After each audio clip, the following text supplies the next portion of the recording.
Hello friends, আমি Mallika. Good morning সবাইকে। আমার ব্লগ চ্যানেলে সবাইকে স্বাগত জানিয়ে আজকের একটা নতুন ব্লগ শুরু করছি। আমি এসেছি দিদিভাইদের বাড়িতে থাকলে আমার একটু দেরিতেই ঘুম ভাঙে, আর এখানে আসতে খুবই তাড়াতাড়ি ঘুম ভেঙে গেছে, কেন জানি না, হয়তো নতুন জায়গা বলে সেই জন্য।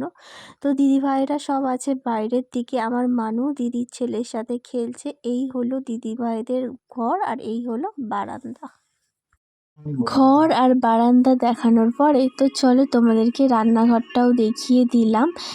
আমরা যেই ঘরটায় ছিলাম ওই ঘরটায় থাকে দিদিরা, আর লোকজন আসলে তখন এই ঘরটা ঘুমায়। এখানে আছে একটা তক্তপোষ, আরও অনেক কিছু ঘরে জিনিসপত্র গুছিয়ে রেখেছে, ফ্রিজ আছে। তো বারান্দা থেকে উঠোনের মধ্যে আছে নার্সারি গাছ, আর আমার মানু আর দিদির ছেলে এই তো এখানটায় বসে খেলছে। তোমাদেরকে দেখিয়ে দিই, আমার মানু চুপ করে ওখানে বসে আছে। আর এই যে রাস্তাটা গেছে, এই রাস্তাটা পুরো মেন যে ঢালাই রাস্তা, ওখানে উঠেছে। আর উঠোন থেকে নামতেই যে নার্সারির গাছগুলো আছে তার পাশেই ঠিক আছে তুলসী মঞ্চ। আর এই যে সব বাগান দেখছো, আশেপাশে যেসব বাগান রয়েছে সবই আমাদের দিদিদের বড় বড় মোট 3-4টে বাগান আছে। দূর থেকে যেসব বাগান দেখা যাচ্ছে, সাইডের দিকে একটা আছে আর সামনে একটা আছে, ওই দুটো বাগান দিদিদেরই। দেখতে খুব সুন্দর। দিদিদের বাড়ি থেকে সন্ধ্যা হব সময় চলে এসে তারপরে আমার মানুকে নিয়ে নাচ শেখাতে নিয়ে চলে গিয়েছিলাম দিদিমণিদের বাড়িতে। আমার মানু আর কাকিমা নিয়ে চুপটি করে চেয়ারে বসে আছে। এখন তার একটু বড় যারা, তাদেরকে নাচ শেখাচ্ছে।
মেয়েকে নাচ শিখিয়ে বাড়ি চলে এলাম। বাড়ি এসে দুধ বিস্কুট খাইয়ে তো মেয়েকে এবার পড়তে বসাবো। তো চলো আজকের ব্লগটা আমি এখানেই শেষ করছি। আগামীকাল দেখা হবে নতুন একটা ব্লগের সাথে। টাটা।